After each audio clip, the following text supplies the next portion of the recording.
কখনো কি শুনেছেন কোনো দেশের মন্ত্রী হিসেবে দায়িত্ব পেয়েছেন এআই? হয়তো খটকা লাগতে পারে, এআই মন্ত্রী হয় নাকি?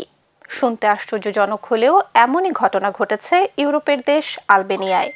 বিশ্বের প্রথম দেশ হিসেবে কৃত্রিম বুদ্ধিমত্তা বা এআইকে মন্ত্রী হিসেবে নিয়োগ দিয়েছে আলবেনিয়া। দুর্নীতিমুক্ত প্রশাসন গড়তে এআইকে মন্ত্রিসভার সদস্য করেছেন দেশটির প্রধানমন্ত্রী এদি রামা। নতুন মন্ত্রীর নাম দেয়া হয়েছে দিয়েলা।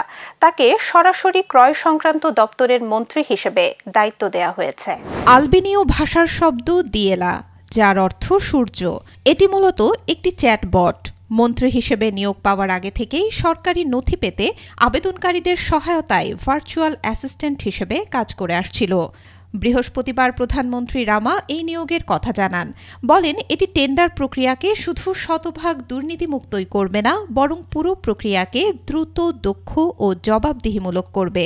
তবে নিয়োগটি মূলত প্রতীকী, কারণ আলবেনিয়ার সংবিধান অনুযায়ী সরকারের মন্ত্রী হতে গেলে 18 বছরের বেশি এবং মানসিকভাবে সুস্থ একজন নাগরিক হতে হয়। তবে চ্যাটবট হলেও দিয়েলার সুবিধাজনক দিকটি হল এটি সরকারের গোপন তথ্য ফাঁস করবে না, ক্ষমতার অপব্যবহার করবে না, জড়াবে না কোনো আর্থিক কেলেঙ্কারিতে।